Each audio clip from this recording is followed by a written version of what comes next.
quizás a la mayoría les llama la atención o cuando empiecen a buscar información, seguramente les va a pasar, es que la idea de sistemas como término o como idea, digamos, en arquitectura aparece en forma recurrente en varias asignaturas a lo largo de la carrera, ¿no? Hablamos de sistemas de arquitectura, de sistemas constructivos, sistemas industrializados, sistemas de... La palabra sistema de esta manera, que es vinculada eh, como un lineamiento o un patrón o una forma de condicionar el ejercicio proyectual.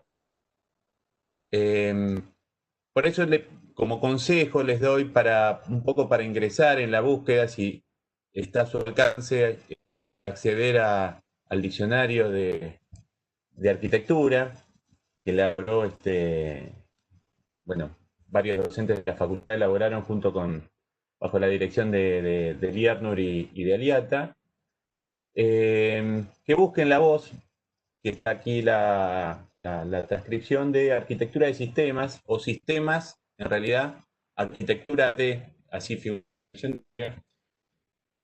Y bueno, la definición que da el diccionario, digamos, en su primer párrafo es la forma nominal compleja. Perdón, estoy intentando correr porque tengo arriba de mi PowerPoint, tengo una camarita y la quiero sacar y no puedo. Ahí está, ahí la saqué. Em,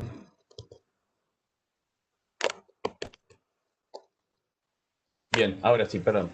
Les decía, es la forma nominal compleja con la que se alude a la metodología de proyecto que tiende a la constitución de constructivas apto para la materialización de diversos tipos de edificios.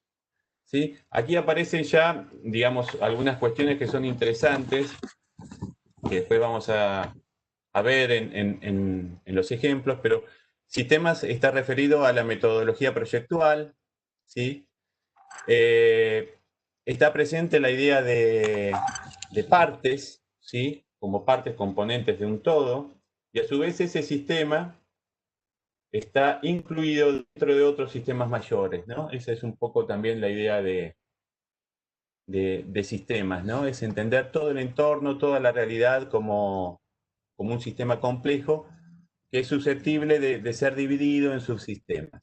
Esta idea que toman los arquitectos y que intentan desarrollar algunos de los principios, en realidad tiene su origen en otras áreas de conocimiento y fundamentalmente su desarrollo en las ciencias biológicas. Quien aparece en la foto, Ludwig von Bertalanffy, que es autor de la teoría general de sistemas. Bueno, es un biólogo, también filósofo, de origen austríaco, pero que desarrolló sus investigaciones y su formación, sobre todo en Estados Unidos y Canadá. La primera enunciación o exposición que realizó sobre la teoría general de sistemas la realizó alrededor de la década del 30, finales del 37. Y bueno, se supone o dicen que en realidad por las interrupciones originadas por la Segunda Guerra Mundial, eh, eso lo detuvo un poco en la elaboración o en las publicaciones de su teoría, que finalmente va a aparecer en la década del 60, ¿sí? Aunque sus ideas ya estaban, digamos, estaban en sintonía con otras ideas que estaban, digamos, ya en formación, ¿no? De hecho, él el enunciado de su teoría inicialmente lo hizo en el año 37. Así que cuando la publicación este, salió, digamos, se hizo efectiva la publicación de la teoría, en realidad la teoría ya estaba circulando y muchos la estaban manejando en otras áreas. En principio es una teoría que viene de las áreas de las ciencias biológicas, y que entiende, digamos, a los organismos como un sistema que interactúa sistemas con otros organismos, que interactúa con el medio y que en esas interacciones eh, realiza distintos tipos de relaciones, ¿sí? No voy a ahondar porque, digamos, no es una clase tampoco de lo que es un sistema en biología, pero el sistema tiene conexiones con el entorno, entradas y salidas que pueden ser de recursos humanos, materiales, de información. Tiene relaciones con otros sistemas, ¿sí? En ese caso son relaciones como simbióticas. Tiene relaciones que se llaman de sinergia, ¿no? Que son, en realidad, son sistemas, los sistemas sinérgicos son aquellos que son útiles pero no totalmente necesarios para la existencia del sistema general. Y el más importante que toman y que incluso hoy en día está todavía vigente es la idea de entropía. ¿Sí? ¿Qué es la entropía? La entropía es un enunciado que viene de la termomecánica, que en la teoría general de sistemas está adaptada también a los sistemas, a los organismos vivos, por el cual un sistema al realizar su, su operación necesariamente ocasiona una pérdida de energía. ¿Sí?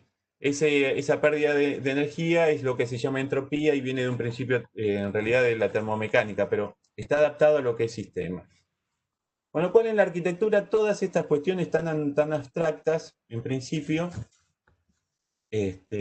como en otros capítulos de la historia del siglo XX, de la arquitectura, como pasa con otras ideas que vienen, por ejemplo, de la filosofía, se trasladan, se interpretan, buscan su expresión formal, dando, digamos, origen a distintas situaciones. Esto lo puse un poco como para distender. Son dos imágenes, una de una película de Mel Brooks, otra anterior de El joven Frankenstein, ¿sí? El moderno Prometeo es la novela de Shelley, que en realidad lo que buscaba yo poner acá era un poco mostrar también algunas cuestiones de las ideas, de cómo se veía este mundo de la biología y qué relación tenía con el tema del desarrollo tecnológico, porque si bien en el enunciado de la teoría general de sistemas no se habla de tecnología, en el contexto generalizado, tenemos que ponernos en el contexto histórico, ¿no? En la década del 60 concretamente, o 50, 60, en la posguerra, en todos los avances tecnológicos y técnicos en general que se habían vuelto al desarrollo de nuevos materiales, a la modificación de la vida cotidiana y el retorno en algunos sectores de una fe, digamos, casi limitada en la posibilidad técnica que estaba al alcance del hombre. Esto, digamos, es importante también comentarlo que se daba en forma simultánea con versiones o interpretaciones casi opuestas o diametralmente opuestas, porque con la posguerra también sobrevino, eh, como lo van a ver, un desaliento con toda la promesa del desarrollo, con la idea de utópica de un futuro mejor a través del desarrollo tecnológico, ¿no? Y de la aplicación del mundo moderno, de la máquina, de vivir. Pero bueno, también surge eh, como contraposición de estas voces que de alguna manera planteaban la vuelta al hombre, a la historia, a las ciudades históricas. También está esta otra voz que sigue, digamos, con una visión utópica, si se quiere, o entusiasta en relación a la tecnología, ¿sí? Y al alcance de la tecnología. Ponía la imagen anterior de Frankenstein porque un poco es la expresión o la ambición final de la tecnología, que es la de lograr la vida, ¿no? O sea, simular un sistema a través de una máquina capaz de comportarse como un organismo vivo. Estas, digamos, imágenes me resultaban muy graciosas porque, digo, esa imitación de la tecnología eh, y ese intento de transformarse en un ser vivo, digo, cómo hasta en lo morfológico, digamos, esta imitación, estos robots e incluso el robot con la mascota, ¿no? Pero muestran un poco el espíritu de la época de la posguerra, estas imágenes son anteriores, del 40 y 50, pero esta, ya de la década del 60, 70, un poco muestra, digamos, algo que ya era generalizado, era ciencia ficción, pero no era tanta ficción, las ciencias médicas se habían desarrollado y se habían especializado, en realidad habían surgido todas las especializaciones. El cuerpo humano era un sistema dividido en subsistemas y la ciencia lo estudiaba así, lo sigue estudiando así, como subsistemas, ¿no? Y esta es una serie que miraba yo cuando era chico. ¿Se escucha bien? Sí, sí, sí, se escucha perfecto. Sí, sí.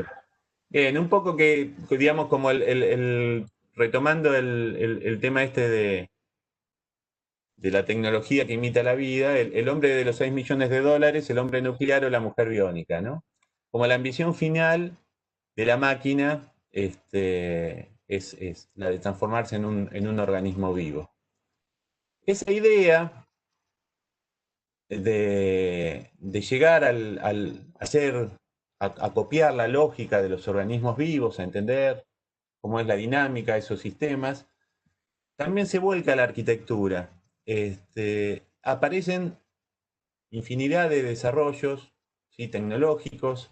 Recordemos que es la época de la carrera aeroespacial, por ejemplo, entre los dos bloques, el occidental y el bloque soviético. Se desarrollan un montón de recursos técnicos, tecnológicos, y entre ellos aparece el microscopio, el que aplica tecnología láser, y se comienza a revelar lo invisible, o sea, que las figuras que en realidad la naturaleza me mostraba como formas libres, orgánicas, también tenían su lógica de organización interna, que por más que fuera un organismo, digamos, de formas eh, que podían ser percibidas a primera instancia como formas orgánicas, tenían una lógica estricta, sistémica, interna y geométrica, ¿no? Eso es lo que pasa, por ejemplo, con el tema del cristal de hielo, ¿no? El haberse revelado estas formas hacen que, bueno, en la arquitectura empiecen también a jugarse con esta idea de aplicación de estos conceptos, ¿no? Generar sistemas y que esos sistemas tengan sus propias lógicas de agrupamiento y que a partir de la aplicación de esas formas de agrupamiento se vaya construyendo el edificio, se vaya construyendo la ciudad, se vayan dando las agrupaciones, teniendo como resultado una forma muchas veces imprevisible, ¿sí? Porque no está determinada. O sea, lo que está determinado es el comportamiento del sistema, es la modalidad de agrupamiento, es cómo debería crecer en su geometría, pero no la forma final. Relacionándolo con la charla de la clase pasada que dio Fernando, cuando hablaba de estos proyectos representativos del formalismo, esto estaría prácticamente en la vereda opuesta, ¿no?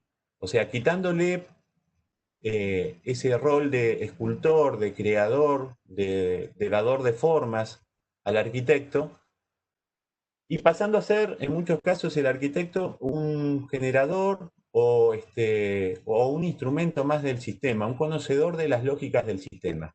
Pero en definitiva, es un usuario más, desdibujando su rol en cuanto a la generación formal, ¿sí? Y muchas veces dejándolo en otras manos, que ya vamos a ver.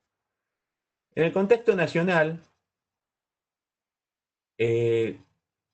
tenemos que recordar que a finales de la década del 50, en el año 58, luego de un proceso que lleva varios años, se da la Revolución Cubana, ¿sí? Esto sumado con la situación de la división mundial, digamos, entre el bloque soviético y el llamado bloque occidental, hace que desde el momento de la Revolución Cubana en Naciones Unidas empieza a aparecer la idea de naciones en desarrollo, en vías de desarrollo, y que se fomente y se impulse la idea del desarrollismo, ¿sí? Argentina está, digamos, durante estas décadas que vamos a ver, va a estar, los distintos gobiernos que se suceden van a estar bajo este influjo o esta idea de desarrollismo. En definitiva, la idea del desarrollismo es apoyar, valga la redundancia, el desarrollo nacional en la industria y la educación, fundamentalmente en la industria petrolera y la metalmecánica, para lo cual el país, a partir de estos años, inicia un proceso de endeudamiento, fundamentalmente con Estados Unidos. En esta imagen lo que vemos es una imagen de las destilerías de YPF, una imagen utilizada para publicidad en el año 62. Y arriba vemos el canciller argentino junto con Kennedy. Justamente Estados Unidos muy atento a detener, digamos, las reacciones que podría ocasionar la revolución cubana en el resto de América, ¿no? Bueno, atento entre comillas, ¿no? Porque en definitiva tuvo una intervención en lo que fueron la irrupción de los procesos democráticos en América Latina y, digamos, fue fundamentalmente el principal eh, precursor, digamos, o promotor del endeudamiento externo de los países latinoamericanos. Estos gobiernos desarrollistas, el argentino, y que estaba en consonancia con el resto de los gobiernos americanos, buscan una imagen tecnológica, una imagen de país pujante, país en desarrollo, con lo cual se transforma, en definitiva, en el principal promotor de ciertas corrientes, ¿sí? Que pudieran expresar, mediante la incorporación de tecnología, esta idea de nuevo país o de país pujante. Les voy a leer una cita de Abraham Thomas, que para aquellos que hayan leído el manifiesto futurista van a ver que está en consonancia en muchas cuestiones. Dice, está hablando del gobierno de Frondizi, digamos, cuando inicia lo que es la idea del desarrollismo en Argentina, y dice, la seducción de Frondizi consistió en hacernos soñar en sueños futuristas. Nos vendió la ilusión del progreso, la de las mutaciones tecnológicas, la visión de un país en marcha, veloz, hacia la modernización, surcado por los mejores caminos, equipado con las mejores máquinas. Los frondicistas pretenden encarar con cifras y gráficos y frases altisonantes, para entendidos, son realistas y materialistas, si por materia se entiende el lucro, mezclan el lenguaje revolucionario con manierismos gerenciales, estalinistas empresarios, capitalistas rojos. Dicen que la siderúrgica es la base de la liberación. Hablan de los tractores, de los rieles, los vagones, las torres de hierro que chupan petróleo, la industria pesada, la tecnificación, el carbón, la electricidad, el estándar de vida y la batalla del desarrollo. Así se frasea el espejismo tecnológico. Digamos, condensado como si fuera un manifiesto, en realidad es una visión crítica, ¿no?, de lo que es el desarrollismo y este espejismo, entre comillas, porque en definitiva Argentina seguía siendo un país subdesarrollado con pretensiones de desarrollo. En esa búsqueda, lógicamente en consonancia con lo que se estaba dando en otras usinas de la arquitectura mundiales, estas visiones tecnológicas, fundamentalmente en Inglaterra, estaban desarrollándose. ¿Cómo llegan al ámbito de la arquitectura? Bueno, principalmente a través de las publicaciones. En esa época, ustedes que son, digamos, jóvenes millennials con el contacto tecnológico, nunca van a entender realmente lo importante que eran estas revistas para nosotros, pero era el medio por el cual se validaba un paradigma, se validaban y se daban a difusión los grandes premios de arquitectura. Uno se enteraba en qué andaba la arquitectura en el contexto nacional, latinoamericano, internacional, y justamente el desarrollo de estas ideas, estas dos décadas, la década del 60 y 70, coinciden también con el auge, y no es casualidad, de dos circunstancias: los concursos nacionales de arquitectura y las publicaciones de difusión en el ámbito de la arquitectura. Estas son las más representativas en el ámbito nacional. Hay otras, como Casabela, por ejemplo. Las revistas Suma, con sus ediciones emblemáticas dedicadas a cada uno de los estudios, o las ediciones aniversario, o recién mencioné Casabela, también estaba Architectural Review, y aquí aparece una imagen de una publicación de Archigram, el número 1. Estas ideas, yo les comentaba, principalmente británicas, llegaban a nuestro país a través de estas publicaciones. Lo que estamos viendo es el proyecto de Cedric Price, Newby y Pask para el Fan Palace en Londres a principios de la década del 60.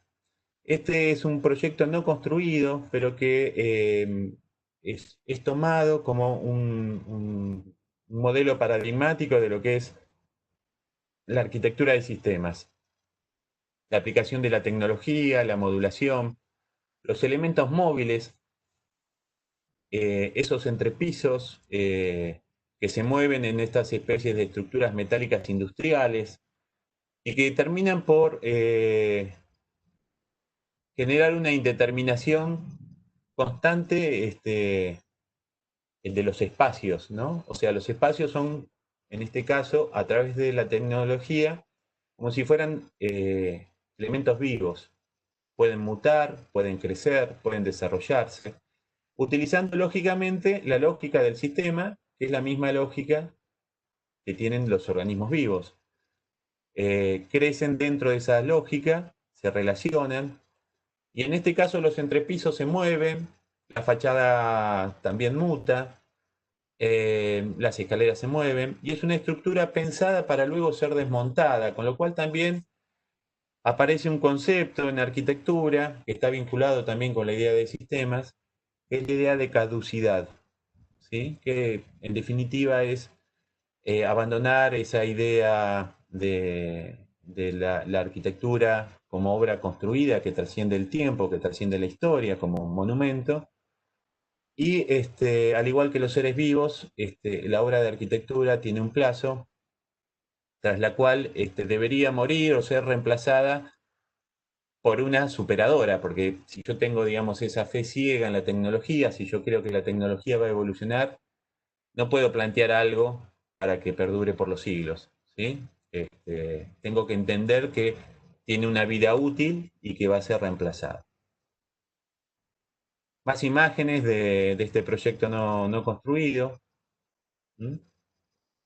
que en realidad es tomado como, como una base, como un manifiesto en arquitectura de lo que son esos conceptos de sistemas.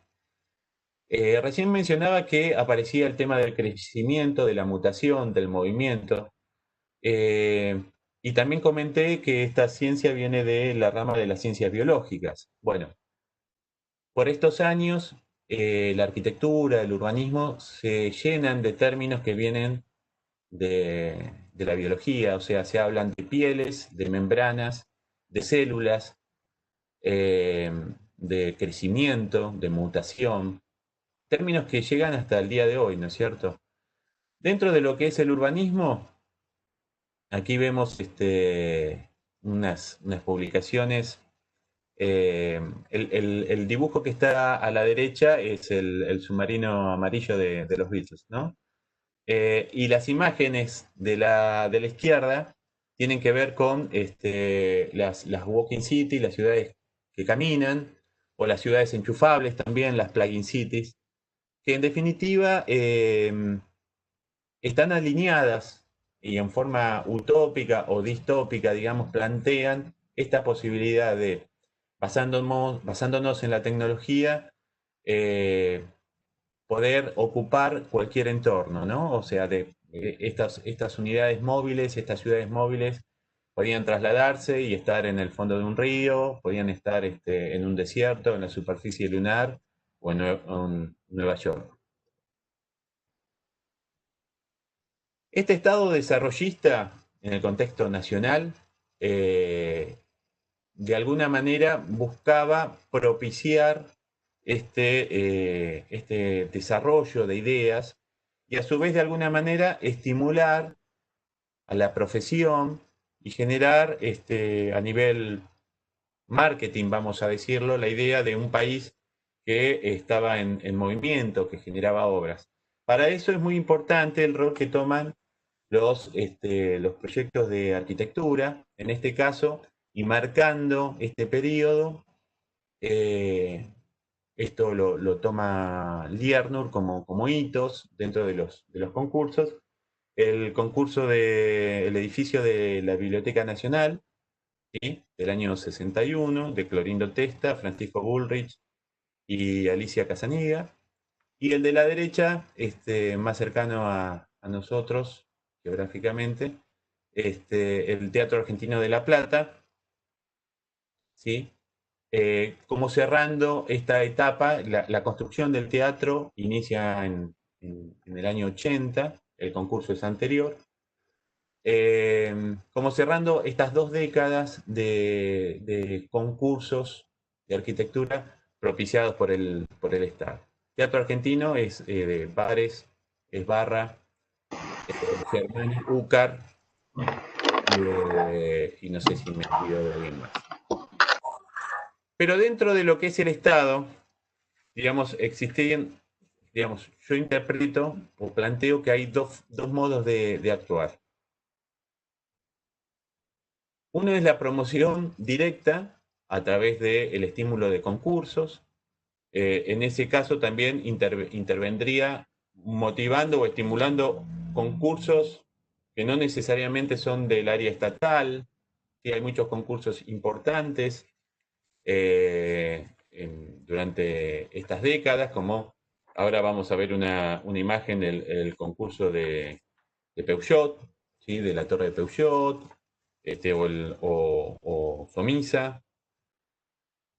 Y la otra forma de intervención estatal es a través directamente de sus oficinas técnicas. O sea, el arquitecto eh, que trabaja en los organismos del Estado, anónimo muchas veces, y en este caso lo interesante y por lo que lo pongo es porque plantean una interpretación diferente de la idea de sistemas, ¿sí? Distinta, adecuándola a las necesidades o a los déficits, dicen ellos, de la realidad nacional, y adecuando estos conceptos tan avanzados de crecimiento, de indeterminación formal, dados por los sistemas, adaptándolos a tecnologías muy sencillas y de bajos recursos. ¿Sí? Es el grupo IRA, fundamentalmente, industrialización y racionalización de la arquitectura, significa que interviene conjuntamente dentro de un grupo de desarrollo que se llama, que funciona dentro de la DINAE, que es la Dirección Nacional de Arquitectura Educacional, y es un grupo de arquitectos que son militantes, que entienden que la realidad necesita una rápida respuesta, que la función del arquitecto es atender a los déficits que esa realidad impone, ¿sí? Y que el camino está por la sistematización, entendiendo el sistema de una manera, digamos, no digo menos compleja, desde lo tecnológico menos complejo, y con menos pretensiones formales. La figura más conocida, más renombrada, es Fermín Estrella, pero en el grupo, en realidad Estrella Gutiérrez es el apellido, en el grupo interactúa, en el grupo IRA, junto con Miguel Canjiano, Enrique Ibáñez, Raúl Pajoni y Pedro Padaver.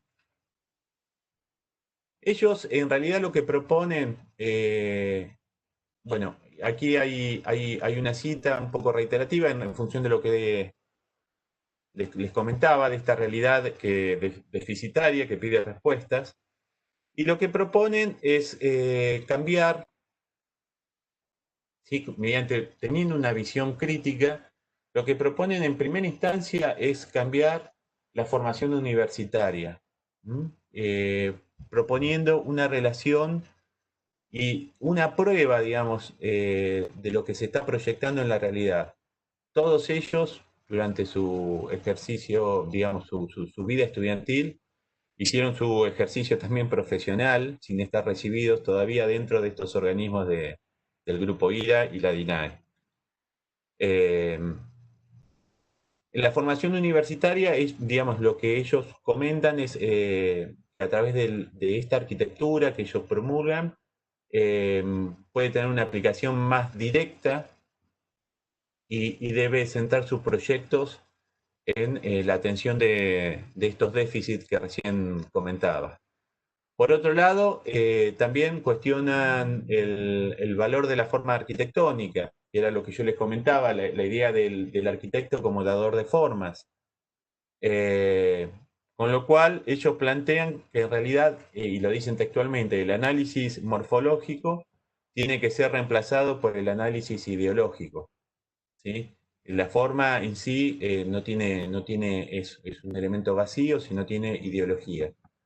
Y la determinación final de la forma la va a dar el usuario, que es el tercer punto. La definición del usuario y su incidencia sobre la obra de arquitectura. Y aquí vienen muchas ideas, después también que se pueden vincular con esa idea de, bueno, quién es el proyectista, quién es el usuario del sistema, y si en realidad se puede dar una arquitectura que tenga un sistema y que no tenga un arquitecto, ¿sí? Una arquitectura sin arquitectos, en definitiva.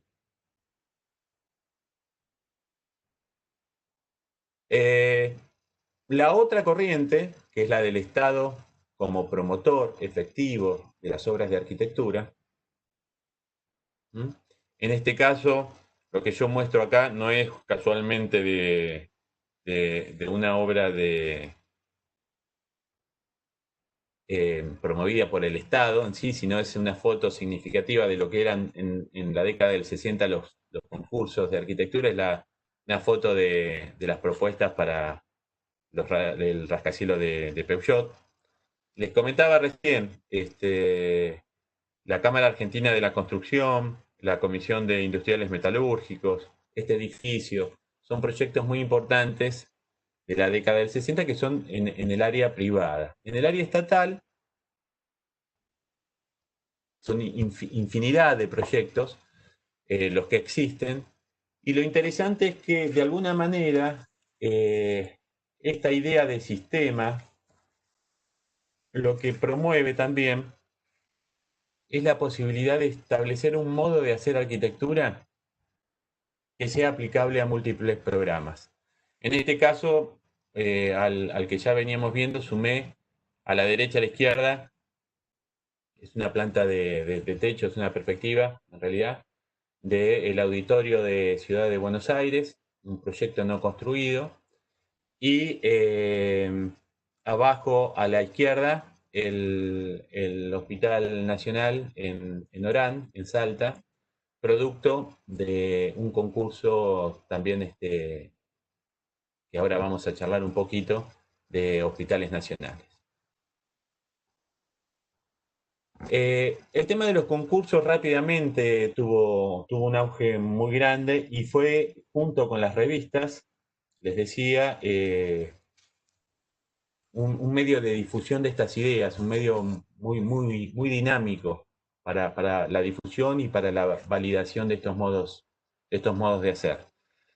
Un dato significativo que yo no comenté, pero que es muy importante, es la creación y el surgimiento, digamos, a lo largo en el país de de las facultades de arquitectura. ¿Sí? Las nuevas generaciones de arquitectos buscan insertarse y bajo el lema, digamos, que gane el mejor, que era el de los concursos, existe dentro de los estudiantes, inclusive no recibidos todavía, un gran entusiasmo por participar de estos concursos. Luego se verá con el tiempo que en realidad el concurso terminó siendo prácticamente una ilusión, porque de los concursos nacionales, menos del 10% fue construido, ¿sí? De las obras que se concursaron, menos del 10%, por diversos motivos, fundamentalmente económicos, y porque también en muchos casos el, el proyecto en sí, el objetivo casi del concurso era en algunos casos la difusión, la propaganda, el debate de ideas, con lo cual se construyera o no la obra, digamos, la importancia del proyecto igual existía dentro del ámbito de la profesión, ¿no? El mercado de construcción por estos años, para variar, ¿no es cierto?, fue una tendencia, estuvo en crisis. Y bueno, los jóvenes arquitectos, como comenté, veían la posibilidad de insertarse en el mercado laboral, de lograr una difusión a través de las publicaciones especializadas, ¿sí? También estaba propiciado por la participación de la Federación de Sociedades de Arquitectos y la Sociedad Central de Arquitectos, con lo cual, bueno, la participación de la matrícula profesional era muy activa. También generó esto un problema que no solamente alcanzó a la arquitectura de sistemas, sino también a algunos de los proyectos que mostraba Fernando la clase pasada, como por ejemplo la ópera de Sydney, y es que la arquitectura, con la finalidad o el objetivo de ganar el concurso y generar un golpe de impacto, muchas veces esos dibujos se tornaban en objetos prácticamente muy difíciles de construir. Alejando, como dice la cita de abajo, la cosa, digamos, el objeto, la arquitectura, de lo que era la realidad y dejándolo en un plano de las ideas, ¿no? Dentro de lo que son las distintas aplicaciones de los modelos sistémicos, bueno, se podría tomar vivienda y desarrollar todo un trabajo en base a vivienda, se podría tomar arquitectura para la salud, arquitectura para la educación, arquitectura universitaria. En los distintos programas, en las distintas áreas, vemos la aplicación de los conceptos de la arquitectura de sistemas. Llegando, digamos, a esquemas o a modelos radicalizados prácticamente. El que estamos viendo es esta imagen que parece una trama, no parece un edificio, parece una estación lunar prácticamente. Es el segundo premio ahora lo vamos a ver, del concurso de hospitales nacionales. Es el segundo premio de uno de los concursos del estudio de Solsona. Para poder comentar acerca de por qué para el desarrollismo es importante o cuáles son las razones para estos concursos nacionales, me tengo que remontar eh, unas décadas atrás, y esto me va a servir también para vincularlo con uno de los proyectos, que es el de la ciudad universitaria y la ciudad hospital en el Cerro de San Javier, en Tucumán, ¿no? Y es la figura de el que fuera ministro de Salud y Bienestar Público, creo que se llamaba, el doctor Carrillo, Ramón Carrillo. Eh, durante la década del 40 y 50, concretamente, Argentina se vio, digamos, el Estado fortalecido por los ingresos, por su producción, básicamente de productos agropecuarios. Todos estos ingresos generaron un Estado con una capacidad para inversión muy grande, y el modelo, digamos, la atención de salud dentro de lo que era estos años, digamos, estoy hablando de la época del primer plan quinquenal, ¿sí? La segunda mitad de la década del 40, estaba en dos manos, digamos. Por un lado, intentando atender eh, aquellos casos que no eran atendidos o que quedaban fuera del sistema. Muchas cuestiones de salud se atendían a través de la Fundación Eva Perón.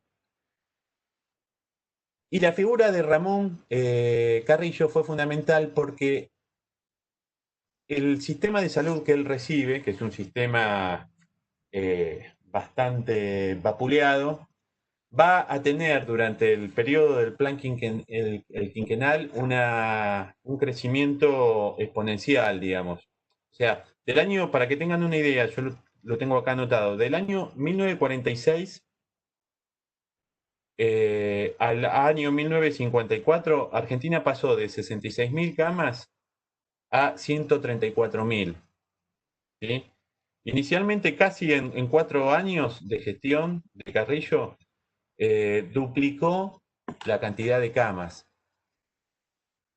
Esto, este proceso, digamos, fue acompañado eh, por la inversión en todo lo que era salud pública, posicionando la salud pública por sobre la atención de salud privada.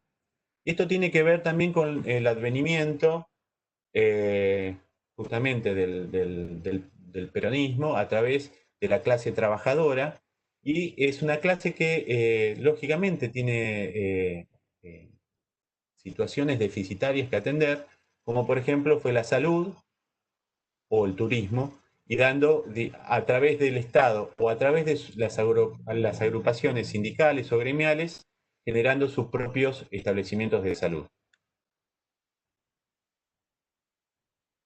Un dato importante, que después lo voy a retomar, es que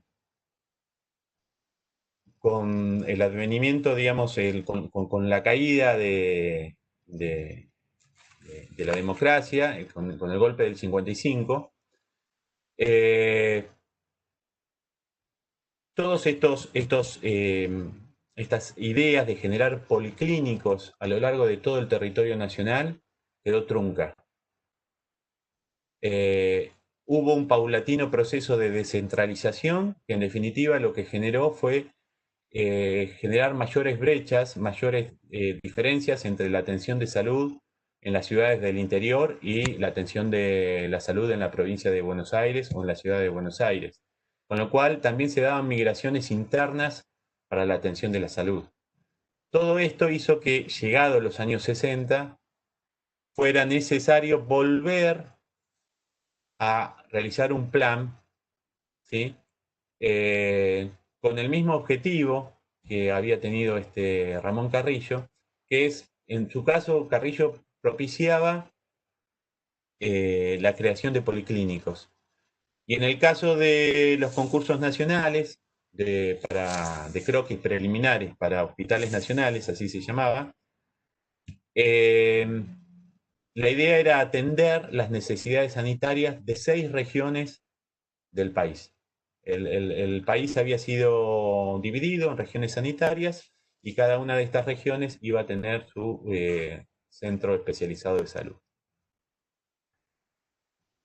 Voy a tomar, en principio, les voy a mostrar uno de los proyectos, que no es exactamente arquitectura de sistemas, pero es el embrión y el punto de contacto entre todas las, digamos, entre la arquitectura, la modernidad europea, la modernidad americana, la arquitectura argentina, y es muy importante por la cantidad de figuras que pasan y se vinculan con este proyecto, que es el proyecto de la ciudad universitaria, en primera instancia, eh, y después dentro de la ciudad universitaria les voy a contar el tema de la ciudad hospital.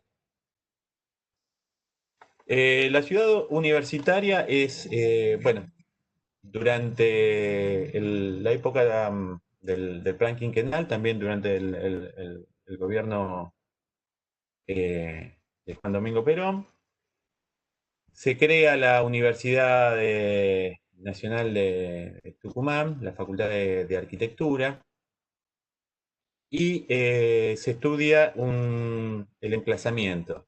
Para el emplazamiento, dentro de lo que era esta ley nacional para la creación de la universidad, se prevé la expropiación de tierras, con lo cual en el Cerro San Javier se realiza una expropiación muy importante, ¿sí?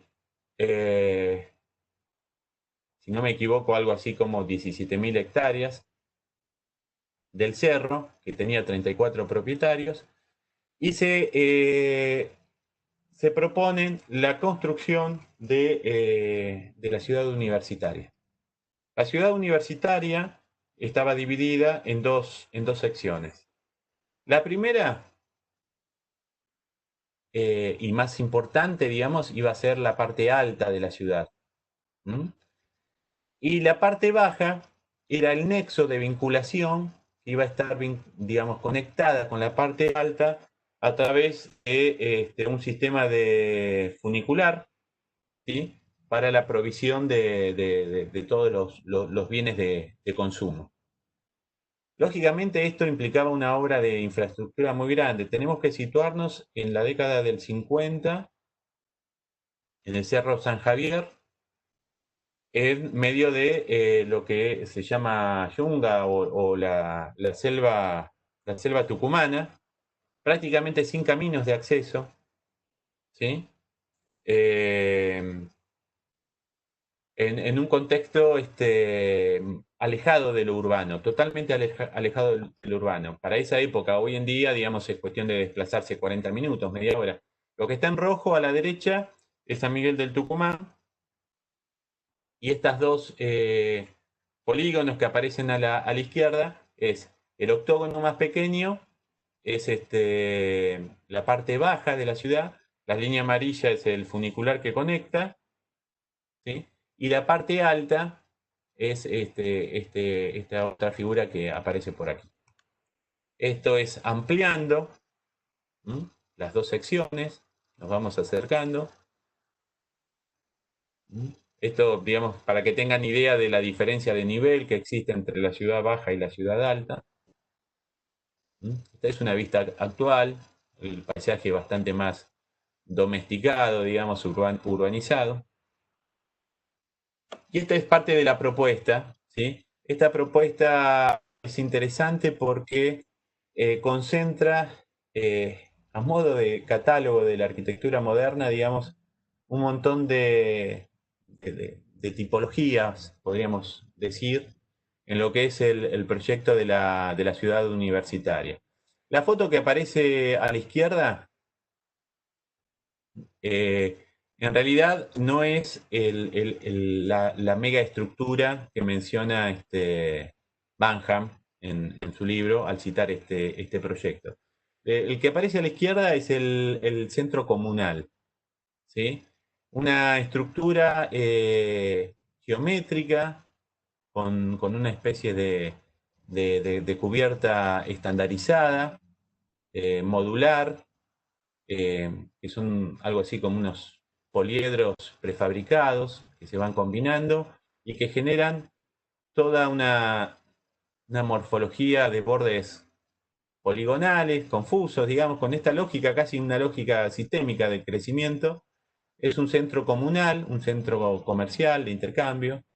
Luego el proyecto tiene un gran pabellón de viviendas de estudiantes industrializada y es un pabellón que es increíble, ahora lo vamos a ver.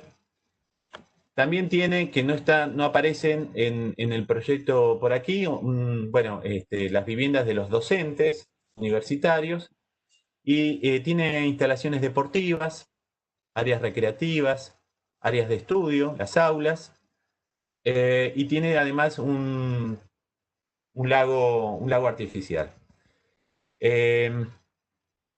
Dentro de las obras de infraestructura importantes que había que hacer y que se hicieron, pero que nunca se aprovecharon porque no se terminó este proyecto de construir, fue un acueducto importante para abastecer esta ciudad alta de agua potable.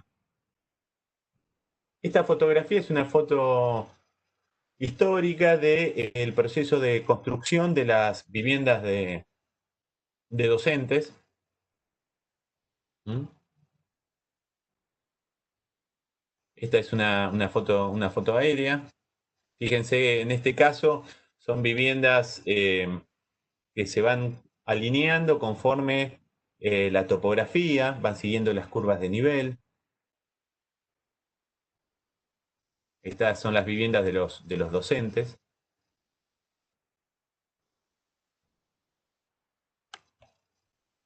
Y con un claro uso, digamos, del lenguaje moderno y incorporando materiales disponibles en el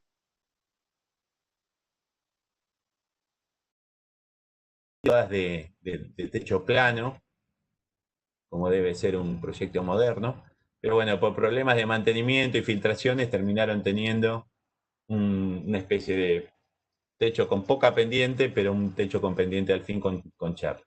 Pero fíjense la expresión, estamos hablando finales de los años 50. Este es el otro bloque, estructura que refiere Banham. Si no me equivoco, estaba prevista en su construcción total una longitud de 480 metros. Se construyó un tercio solamente, lo construido ronda los 120, 130 metros, ¿sí? Porque se interrumpió, pero digamos, estaba previsto construir esta mega estructura. Es impresionante realmente la escala que tiene. Y también es interesante, hace años que estamos previendo viajar a Tucumán y siempre se queda trunco el viaje, eh, porque la relación, lógicamente, de esta placa construida, en ese paisaje, con esas perspectivas, con esa escala tan diferente a la urbana, el diálogo es impactante la escala, pero también es muy impactante la escala del paisaje, con lo cual la obra de arquitectura se vincula a través de la escala con el territorio, es muy interesante. Este es el bloque de casi 130 metros de hormigón construido. ¿Mm? Tiene 6 niveles, típico pabellón, siguiendo todos los lineamientos, ¿no es cierto? La planta libre, el aventanamiento corrido, del movimiento moderno, ¿no? es el nivel 0 en el estado actual. Y ahora vamos a ir para la ciudad baja. En la parte baja estaba prevista una serie de instalaciones vinculadas con el aprovisionamiento y la comunicación de la ciudad universitaria alta. A poco de transcurrir eso, se propuso la idea de construir la ciudad hospital en la parte baja. De esa manera, en el Cerro San Javier quedarían dos ciudades, la ciudad hospital y la ciudad universitaria. En la ciudad hospital, este dibujo que yo les pongo es una planta de techo típico, ¿sí? De cómo eran las construcciones sanitarias o los policlínicos por esa época, ¿sí? El modelo de los pabellones como estaban previstos, las circulaciones en los pabellones como peine. Esto está en el libro de Ramón Carrillo y era el proyecto que estaba previsto para Tucumán. Bien. Otro arquitecto, oriundo de Santiago del Estero, igual que Carrillo, se ve recientemente recibido en Buenos Aires, se traslada y se hace cargo del proyecto. Y es el arquitecto Eintel Traine, que luego fuera docente en nuestra facultad y que junto con Baudisone, Díaz, Lestar y Varas intervienen en infinidad de concursos y puntualmente en el INIFTA o sede de Ciencias Exactas, que es el edificio que tenemos para analizar dentro de los casos del ejemplo. Traine cuando llega se hace cargo del proyecto, mientras se hace toda la Facultad de Arquitectura está funcionando. ¿Cómo funciona? En unos concepts rezagos de material bélico de Estados Unidos que se instalan en el cerro.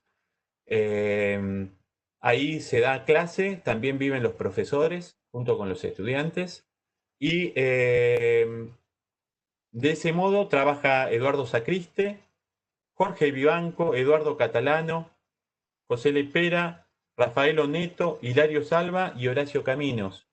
¿Sí? Se le suma luego Traine y junto con el arquitecto Lobos y un grupo de estudiantes desarrolla lo que vamos a ver ahora, que es la ciudad hospital, que es lo que está abajo. Este era el proyecto con el que llegó Traine y esto es lo que en realidad llegó a construirse y vamos a ver ahora lo que él construyó.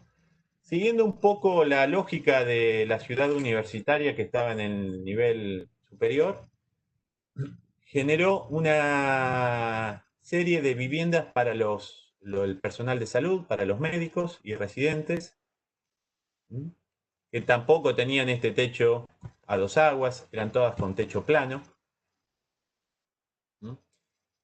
También siguiendo el concepto de las viviendas que estaban en la parte alta, siguiendo la topografía, la fue ubicando conforme a las curvas de nivel.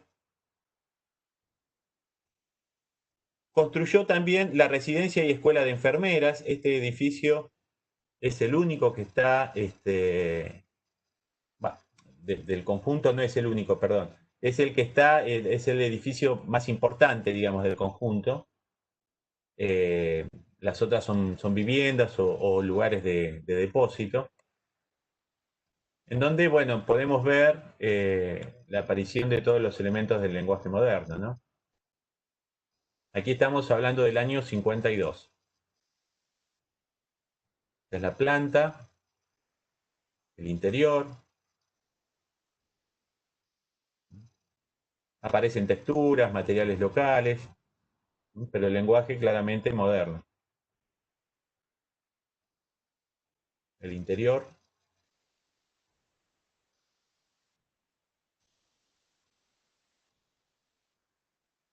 Y el edificio más significativo, más importante, no se construyó, es el hospital. ¿Sí? ¿Por qué digo el más significativo e importante? Porque en realidad este es el que muchos consideran como el germen de la arquitectura de sistemas. ¿Sí? Traine llegó con esto y en realidad propuso esto. ¿Sí? Esta es la planta de techo. En lugar de tener un desarrollo de pabellones en forma de peine con un gran desarrollo horizontal, a través de el agrupamiento de los servicios, de las ventilaciones, a través del corte del techo, logra un desarrollo mucho más compacto de lo que es la planta del hospital y desarrolla conceptos que, según el entender de varios de la arquitectura, se anticipa casi en 10 años a lo que Le Corbusier propone para el Hospital de Venecia. Esta imagen es del Hospital de Venecia, fundamentalmente en la organización de la planta, el agrupamiento de los servicios y el trabajo que realiza en corte para justamente lograr la compacidad del edificio, minimizando las circulaciones y logrando ventilación e iluminación natural en las áreas de internación. El tema este de minimizar las circulaciones después va a ser central en la arquitectura hospitalaria, en la interpretación que haga la arquitectura de sistemas. Habíamos dicho que el sistema intentaba ahorrar energía, ¿sí? Bueno, existe un índice de Yale desarrollado por arquitectos británicos, por Weeks y Davis, que justamente, entre otras cosas, las que hacían era medir la cantidad de kilómetros que un enfermero caminaba por turno. Y cómo el arquitecto, a través de intervenciones, podía minimizar y optimizar ese funcionamiento.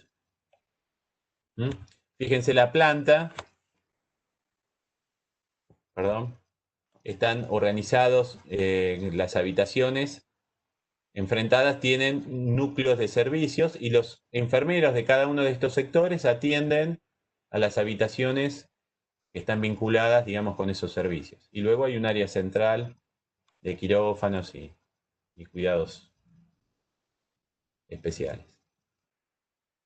Fundamentalmente el corte también es muy destacado porque es algo nuevo en lo que es el tema de hospitales. Y muchos lo relacionan, como recién comentaba, con el hospital de Venecia de Le Corbusier, que se diera casi 10 años después, ¿no? Este es otro edificio interesante. Hace también una reinterpretación de este edificio que estaba en la parte alta, que yo les comentaba que eran poliedros de hormigón y demás, y genera un edificio que lo llaman actualmente el edificio de las cúpulas, que era un área anexa de depósitos. Había serpentarios también, porque extraían suero para generar el veneno, extraían para hacer el suero antiofídico. Esta es la planta, también, basada en una geometría clara, y luego las cubiertas, cúpulas prefabricadas, que siguiendo esta lógica sistémica, se van incorporando. Quiere decir que aquí, digamos, en este proyecto, en Cerro de Tucumán, además de hacer su paso arquitectos que, bueno, como el caso de Hilario Salva, va a tener que ver con la enseñanza de la arquitectura en La Plata. Traine fue docente también acá y proyectó edificios para la universidad.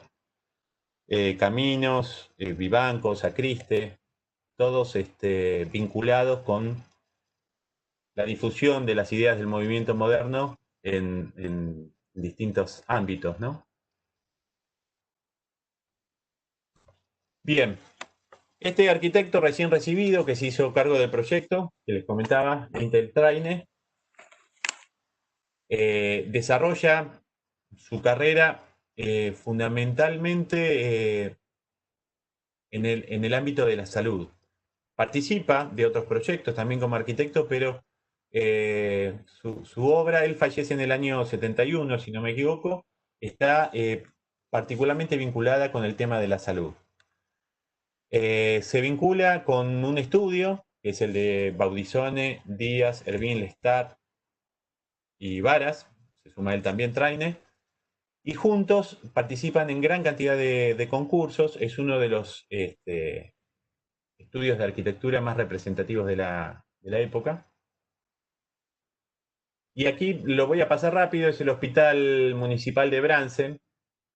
Otro pequeño proyecto es construido, pero también resaltado por las revistas de la época, en este caso la revista Suma, como en el para un futuro de la arquitectura de sistemas, ¿no? Modulación total, paneles prefabricados, austeridad también total, es un hospital municipal, construido con bajos presupuestos, paneles modulares, prefabricación de muebles, de elementos, todo con montaje, estructura metálica. Y bueno, un edificio que eh, cumplió su objetivo. Todas esas promesas de mutación, de crecimiento, de transformación, quedaron, no se dieron. Está como detenido en el tiempo y bueno, lógicamente falta de mantenimiento también. En el interior podemos ver el tema de las superficies de color, las instalaciones a la vista. Para esto el tema de los hospitales ofrecía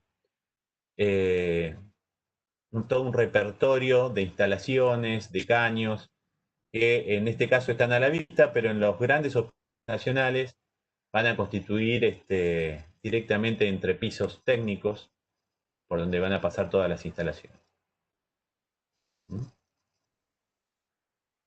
Lo voy a pasar rápido para no demorarlos tantos. No sé cómo estoy con el tiempo, Omar. Bien, sí, son 12:20, pero no, bien, bien. Eh, Bien. Bueno, les muestro rápidamente, para no demorarlos, los concursos nacionales en los cuales esta figura Traine también participa. Este que estamos viendo es el segundo premio que les comentaba hoy del concurso nacional de croquis preliminares, ¿sí? Es el proyecto de Solsona, del estudio Solsona. Y el sistema, ¿no? Este es el caso radical, ¿no? Es el sistema llevado al extremo. Es el sistema casi sin entorno, es el edificio casi sin entorno, sin fachada, sin accesos diferenciados. Es la retórica de la tecnología, son los materiales que se expresan, las instalaciones, ¿sí? Como dicen algunos, aún a riesgo de lo feo, ¿no? Es la idea de lo aestético, digamos, la estética pasa por otro lado.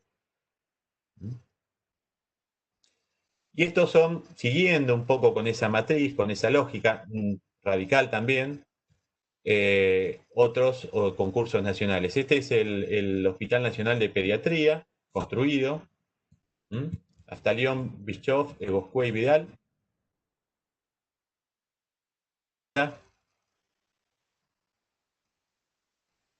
Las circulaciones que organizan la trama, los edificios que se conectan a esa trama. Este es el Hospital para Misiones,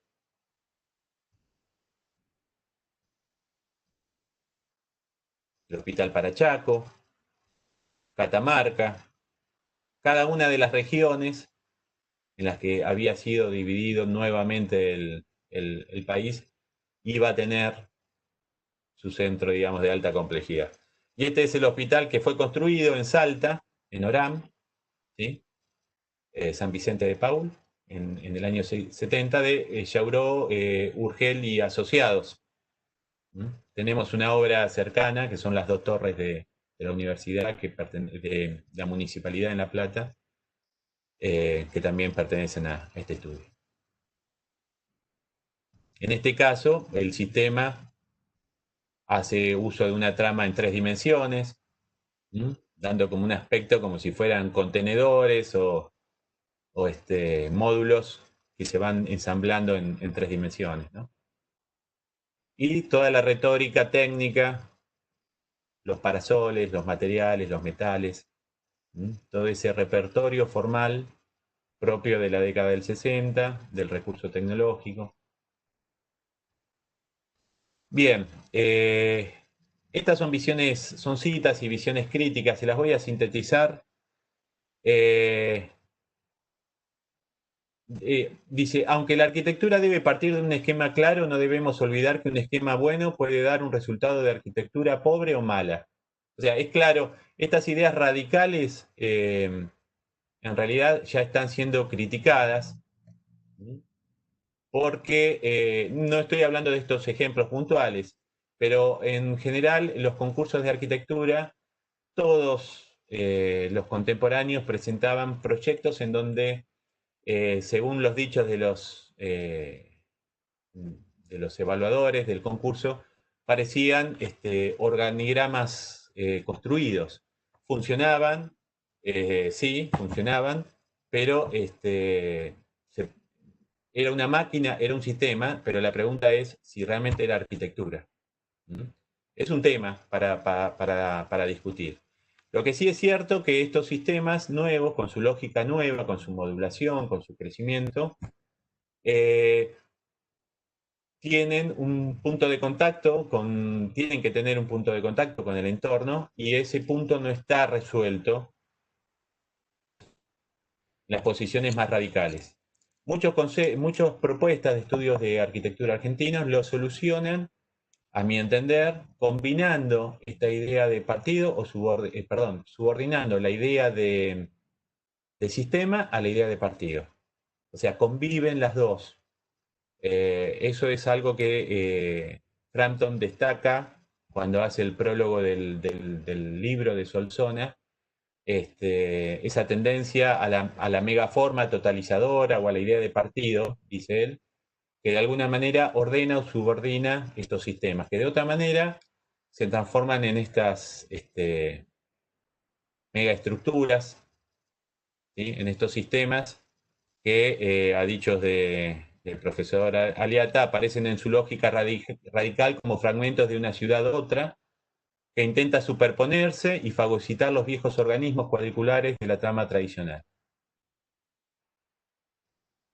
En este caso, y lo voy a pasar, son unos minutitos más nada más para terminar, el caso del INISTA o el edificio de ciencias exactas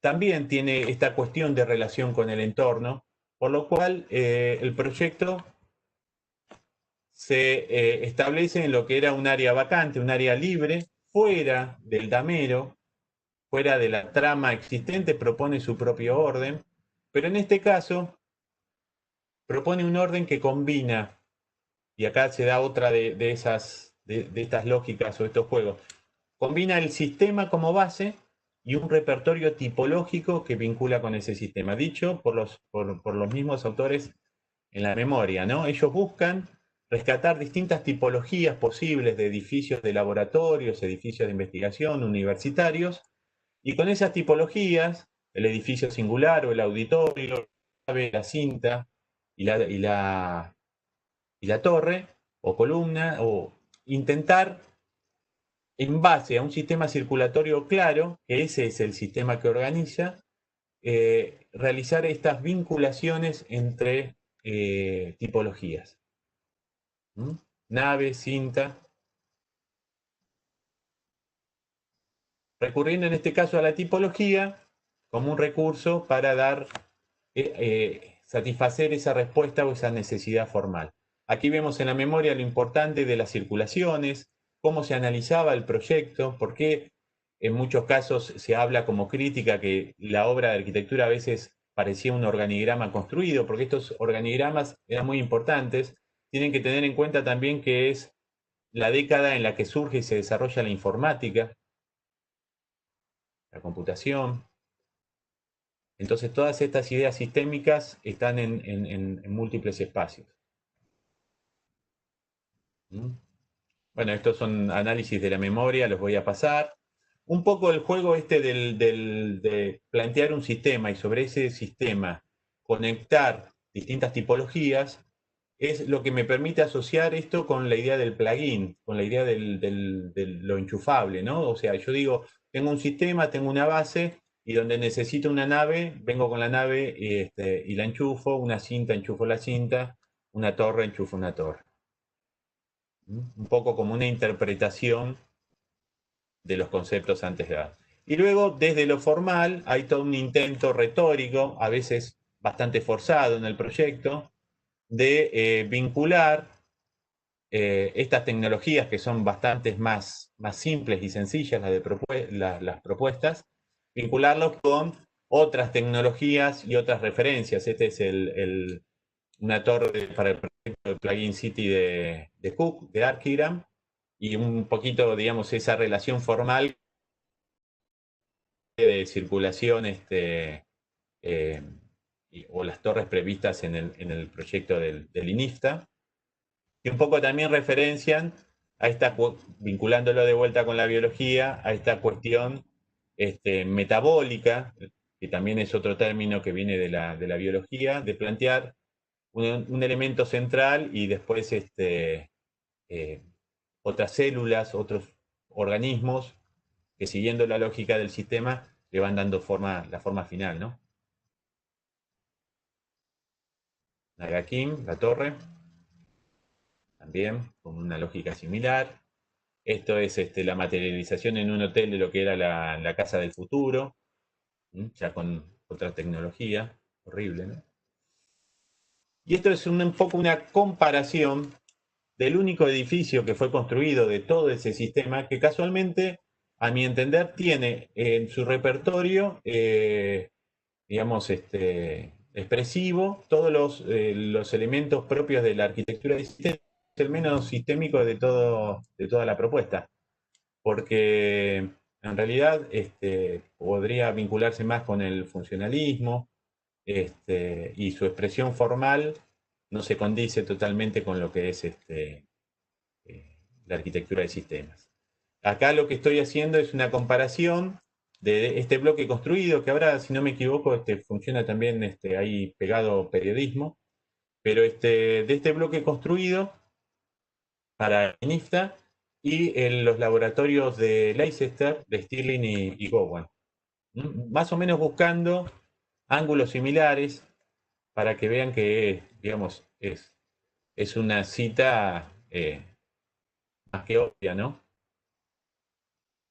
Lógicamente con los recursos locales, ¿no?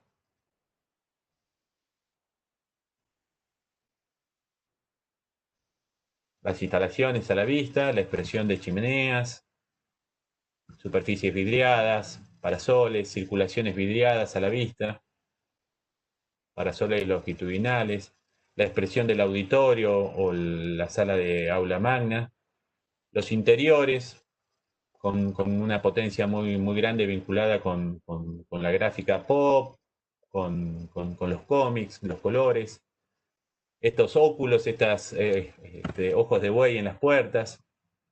Y bueno, aquí sí la tecnología que británica, digamos, se distancia en lo que es la nave, la tipología de la nave, pero existe como tal, como tipología, y está la interpretación nuestra con chapa y fibra de vidrio adaptada a lo que es el proyecto. El proyecto. ¿Mm? Y ya estamos terminando. Bueno, espero que no haya sido muy pesado, que no se haya hecho muy largo. No sé si tienen alguna consulta. Eh, quiero dejar de compartir. Perdón.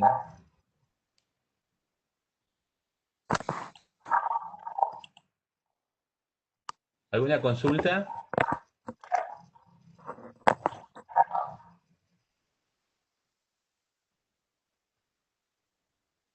Bueno, si no, también piensen algunas preguntas para el próximo encuentro. Digamos, hubo muchas cuestiones que planteó José que se relacionan muy directamente con los ejemplos que estamos dando en los trabajos prácticos, así que me parece que les puede servir el material muchísimo para la elaboración del trabajo práctico.